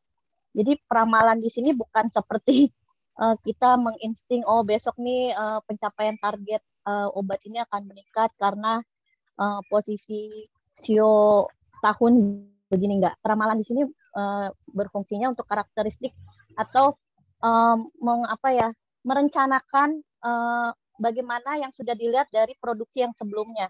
Jadi kita memproduksi 1.000 ton obat COVID, namanya ada sesuatu nama, dan obat batuknya. Mungkin kita ramalkan ke depannya untuk 1.000 ton bisa lebih karena kebutuhan akan meningkat, terjadinya banyak yang batuk dan bla bla bla. Itu perencanaan forecasting di situ melihat yang sebelumnya gitu Pak. Jadi diramal, kayaknya kemarin 1.000 ton, kayaknya kita harus 2.000 ton nih karena kebutuhan. Jadi yang dimaksud forecasting di sini seperti itu menurut saya Pak. Bagaimana Pak? Ya. Ada lagi yang bisa memberikan tanggapan? Pak Lufi? Izin Bapak. Oh, Bu Ririn. Oke, Bu Ririn silakan. Siap. Mohon izin Pak. Untuk perencanaan SDM mungkin di satuan saya itu dilihat dari kebutuhan SDM atau rencana kebutuhan SDM. Itu didasarkan pada kebutuhan berdasarkan DSP maupun kebutuhan maupun jabatan Bapak mohon izin yang ada di satuan kita. Pada intinya perencanaan SDM didasarkan dari perencanaan kebutuhan SDM yang dilihat dari DSP-nya masing-masing satuan, Bapak. Mohon izin. Terima kasih. Baik. Pak Lufi tadi mau menyampaikan, silakan. Iya, Bapak. Kalau misalnya izin berpendapat terkait masalah perlama forecasting terhadap SDM, itu kalau misalnya di Jadi pihak manajemen ataupun manajer bisa menentukan berapa sumber daya manusia yang direkrut atau dikeluarkan saat kita sudah berapa yang harus diproduksi, berapa penjualan, ataupun berapa output yang akan kita dapatkan, kita raih, Pak. Apalagi kalau misalnya kita sudah mempunyai kontrak atau semacam ini ya, apa ya, invoice atau PO ya, Pak, sehingga kita dapat menentukan kita butuh tenaga kerja berapa, kita butuh penambahan mesin atau tidakkah, dilihat juga dari forecasting ya, Pak. Bapak, terima kasih. Baik, makasih Pak Lufi. Ya. Izin, Pak. Oke, siapa ini?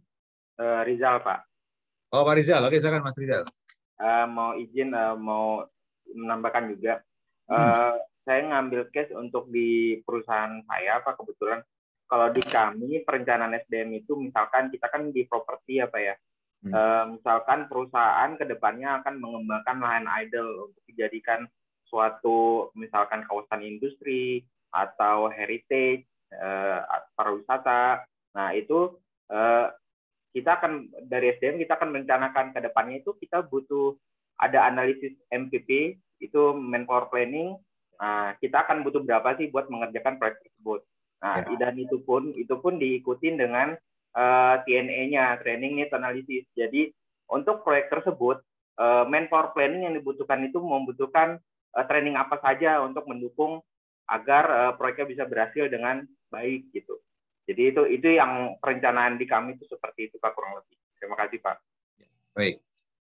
Ya, jadi baik teman-teman semua, sudah tadi banyak yang memberikan tanggapan, baik dari Bu Sinta, Bu Ririn, Pak Lufi, dan juga Pak Rizal ya.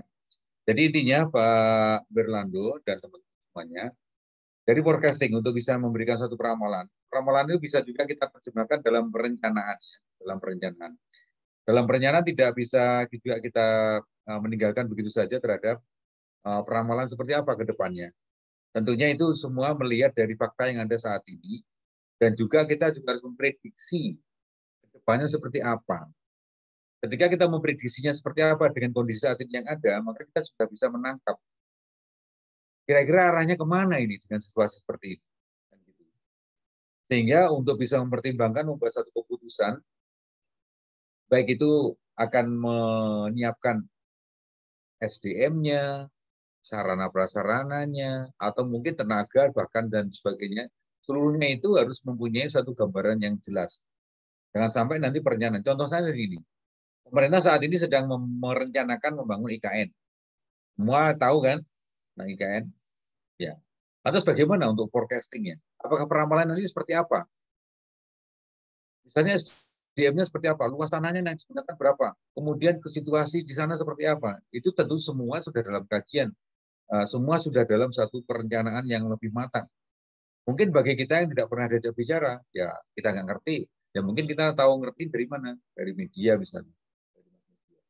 Jadi intinya, setiap kita membuat satu perencanaan, itu boleh kita mempertimbangkan suatu ramalan terhadap situasi saat itu yang terjadi. Sama juga dengan saat ini yang terjadi, ramalan cuaca saat ini hujan nggak kira-kira? Apa kita tidak boleh misalnya merencanakan, wah nanti kalau hujan saya harus perginya di sini, kalau enggak saya ke sana, kan boleh-boleh saja. Sehingga di situ satu perencanaan juga boleh dilaksanakan untuk meningkatkan, mempersiapkan segala sesuatunya, baik itu SDM maupun sarana prasarana yang kita butuhkan di dalam satu organisasi yang lebih besar, ya, sehingga bisa saja misalnya dari SDM, oh SDM saya membutuhkan sarjana sekian, saya membutuhkan S1 sekian, S2 sekian, bahkan tidak perlu saya membutuhkan nambahan misalnya, tapi saya SDM yang ada harus tahu ini. Nah, kalau harus tahu ini berarti harus tingkatkan, apakah dia dengan sekolah, apa dia dengan kursus, apakah dia dengan menambahkan training, atau mungkin mendapatkan satu training of trainernya, atau kita datangkan para pakar untuk memberikan suntikan terhadap mereka agar tahu terhadap dinamika itu. Jadi istilahnya bisa juga dikatakan dalam bahasa lain, jemput bola ya. Jemput bola terhadap sesuatu yang kira-kira akan terjadi, kita sudah siap. Kan gitu. Nah, ketika kita juga gegabah waktu itu, kita tidak ngerti sama sekali. Dan tahu-tahu kita sudah tenang, situasi sudah bagus seperti ini. 3 tahun dan ini sudah 3 tahun kita rasakan kan ada COVID ini. Terus bagaimana? Apa ada peramalan dulu bahwa kita akan ada COVID seperti ini? Ini kita juga tidak tahu. Kaget-kaget semua.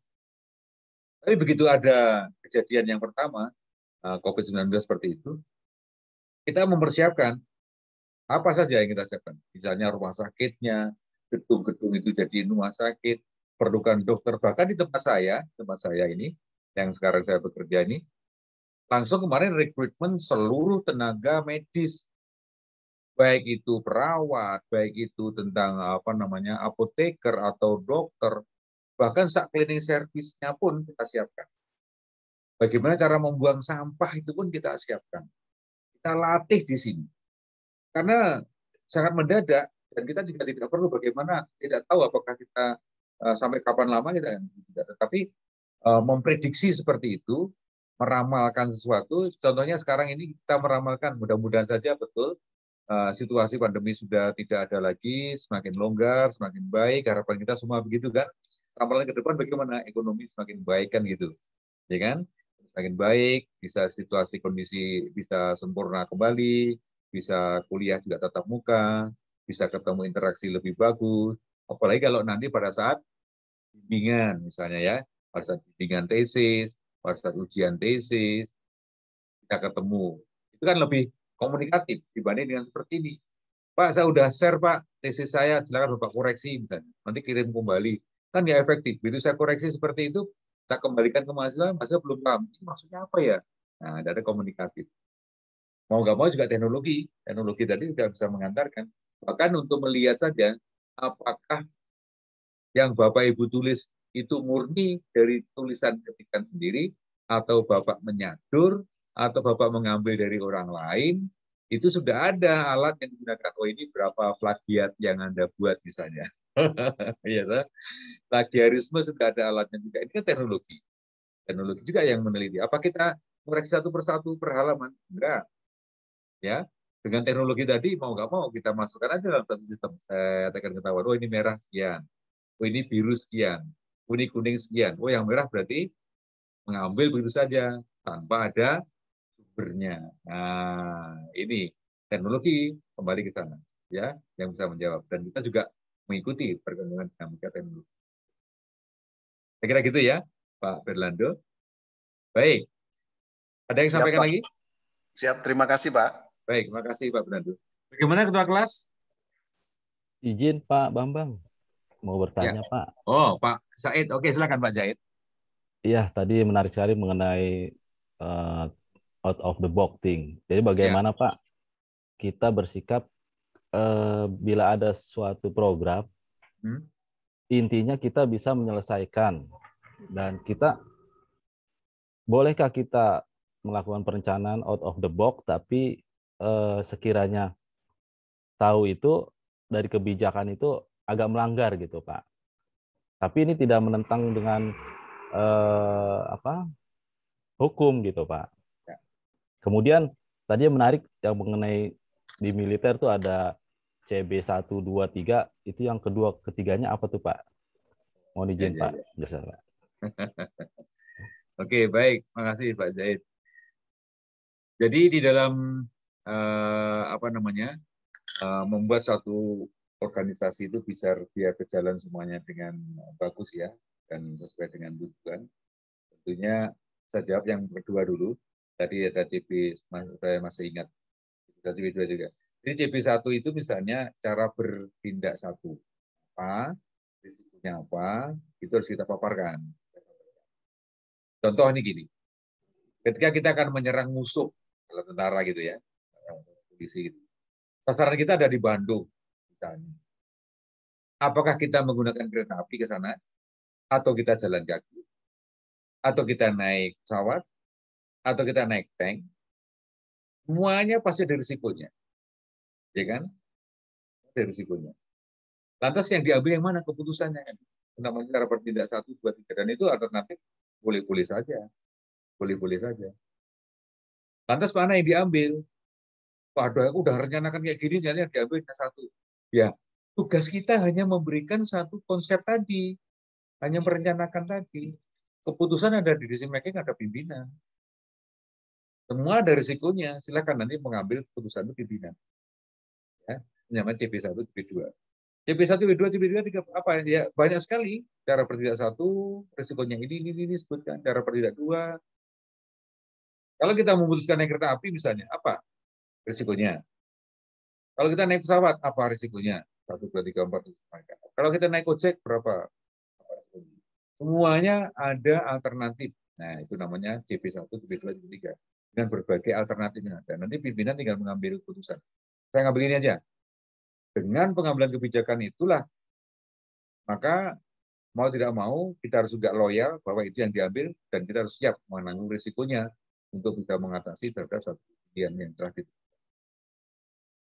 Ya, seperti itu Pak Caid. Dan tadi yang pertama, bagaimana kalau misalnya kita merencanakan ya, merencanakan terhadap suatu proses di dalam suatu perusahaan tertentu gitu. Sementara apa tadi yang meramalkan ya? Sorry apa? Pak Jahit? Jadi rencana itu out of the box, artinya yang tidak lazim ataupun tidak pernah diambil oleh pimpinan, tapi kita coba ambil, namun itu masih dalam koridor yang gitu, Pak. Ya, saya kira tidak masalah, tidak masalah. Itu kan masih merencanakan, out of the box berpikirnya malah lebih bagus sebagai terobosan ya. Paling tidak nanti pimpinan akan mempertimbangkan. Oh ini luar biasa, staf saya punya pemikiran di luar itu semua, tapi juga kakak juga nih, katanya gitu kan. Nah itu kita terbatas untuk sebatas membuat perencanaan yang out of the box saja. Tetapi nanti bagaimana untuk aplikasinya tergantung dari pimpinan. Nah, yang kita lihat banyak sekali pemikiran-pemikiran teman-teman yang out of the box seperti itu, dan ternyata mereka yang mempunyai pemikiran out of the box saat ini luar biasa. Orang lain mengatakan moncer. Moncer itu apa? Ya naik daun lah, katakan gitu ya. Naik daun dia. Karena apa? Mungkin dengan dia bertindak yang di luar kewenangannya, mungkin di luar tugasnya untuk mengambil satu keputusan tadi, ternyata suasananya juga bagus, kondusif, dan dia juga semakin dipercaya oleh pimpinan misalnya gitu. Ya. Ini fakta yang terjadi ketika saat ini sama-sama kita melihat beberapa tokoh ya yang berani mengambil risiko seperti itu akhirnya juga mendapatkan satu keputusan, publishnya dia semakin kelihatan, orang lain menilai, oh luar biasa Pak itu, akhirnya mendapat keputusan juga dari pimpinan, oh bagus juga orang ini saya ambil aja, dan seperti itu. Ya, orang yang berani mengambil keputusan of the box biasanya tantangannya memang lebih besar, tapi peluang untuk menjadi pemimpin yang lebih tinggi juga mendapat kesempatan, ya kan? Contoh ketika kita tahu di Jakarta, pejabat lurah aja dilelang. Siapa yang berani melelang jabatan? Kecuali gubernur yang lalu. Ya enggak? Dengan tingkat keberanian seperti itu, ya dia semakin tinggi tingkat levelnya, kedudukannya. Paling tidak dikenal. Banyak orang yang kenal dengan dia. Walau salaman aja belum pernah, tapi kenal kan? Kan gitu. Nah, itu salah satunya. Sehingga mereka mempunyai kredibilitas dan juga tingkat publish yang lebih, karena tingkat outputnya itu bisa membuat suasana yang heboh misalnya.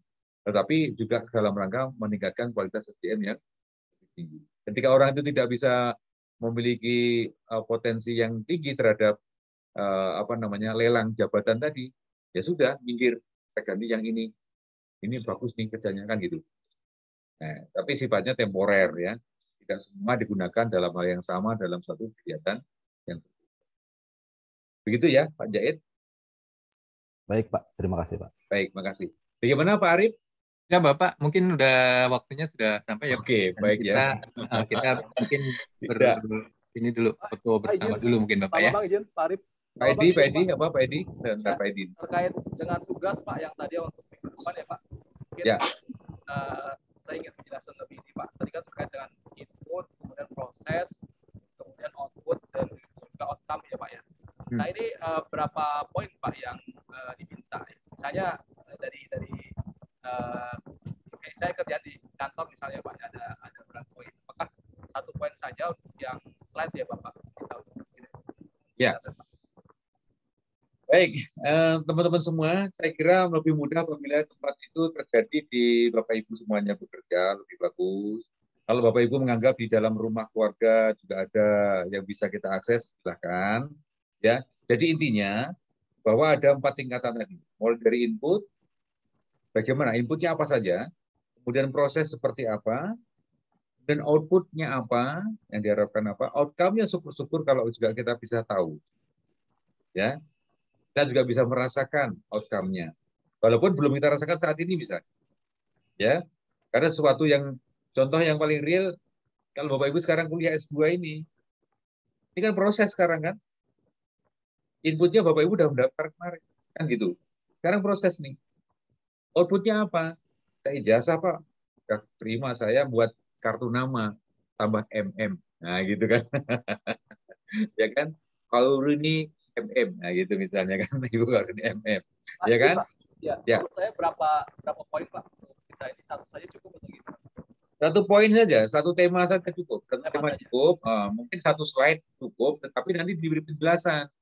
Penjelasan tentang apa, inputnya apa, bla bla bla bla, kemudian outputnya apa, prosesnya seperti apa, keterangannya seperti apa ya. Itu nanti bisa diuraikan melalui lisan, bisa juga ditulis di situ.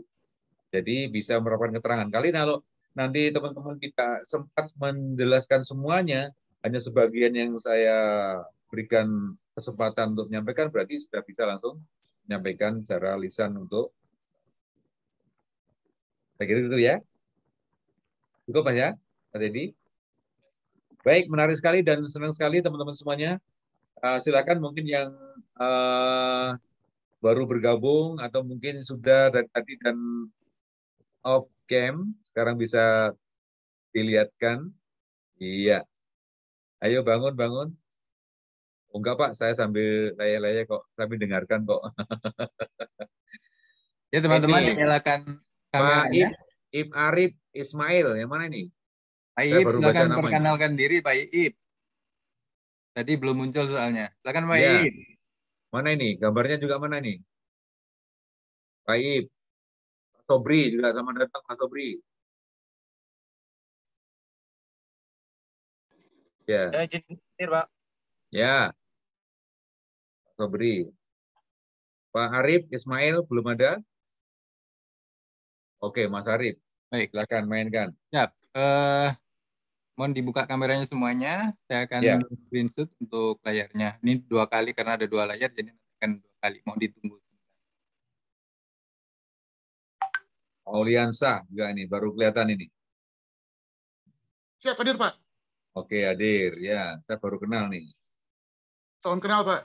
Ya, Pak Asep, Munajat. Oke, tadi siapa lagi? Oke, untuk layar kedua, 1, 2, 3. Pak Ismail hadir ya Pak? Nah, Pak Ismail hadir di ujung ini. Baru kelihatan ini. Oke. Baik. Sambil saya ulangi lagi tugasnya. Tolong nanti jangan sampai minggu depan, Pak, saya tidak masuk, saya tidak tahu, tidak ada jawaban seperti itu ya. Saya harapkan teman-teman, ya kita belajar dewasa lah. Saya nggak enak juga kan sama-sama dewasa. Dengan jawaban seperti itu kan kayaknya nggak enak kan. Gitu. Saya nuntut. Rasanya kayaknya nuntut nggak pantas juga. Oke. Jadi saya ulangi lagi. Jadi silakan Bapak Ibu membuat satu presentasi yang berupa input, kemudian proses, output, dan outcome. Terserah temanya apa dan tentang situasi di mana boleh. Kan nanti minggu depan kita diskusi lagi. Dan mudah-mudahan nanti bisa mendapatkan satu gambaran yang lebih konkret dari berbagai profesi Bapak Ibu sekalian.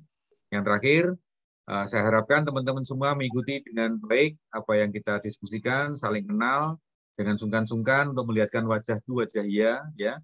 Kita sama-sama kenal, sama baik komunikasi, walaupun kita tidak ketemu secara langsung, tapi dengan media ini mudah-mudahan meningkatkan ukhuwah dan silaturahmi kita. Ya. Terakhir untuk foto, saya harapkan tidak juga hanya sekedar share foto, tapi kami harapkan juga ikut serta dalam pelaksanaan kuliah sampai dengan selesai. Karena apa? Ini pengalaman ketika fotonya dipasang, saya sapa juga tidak respon, saya absen juga tidak respon, berarti hanya foto saja orangnya entah kemana. Dan akhirnya saya beri punishment, tidak lulus. Saya tidak beri nilai. Ya, kalau nilai menurut saya gampang, mau nilai berapa sih? Tapi kalau kita tadi, kata Ibu Koraini, mengorangkan orang, menghargai orang. Itu akan lebih mudah kita komunikasi dengan baik. Saya kira gitu, Pak ya. Saya kira sepakat semuanya. Terima kasih. Mudah-mudahan semuanya sukses. Terima kasih, Bapak. Terima kasih, Bapak. Baik, terima kasih. Saya akhiri. Assalamualaikum warahmatullahi wabarakatuh. Waalaikumsalam warahmatullahi wabarakatuh. Terima kasih, Pak. Terima kasih. Bapak Ibu. Ya, semuanya. Pamit, Bapak. Manajer, Sehat selalu. Waalaikumsalam. Pokoknya no, Ben.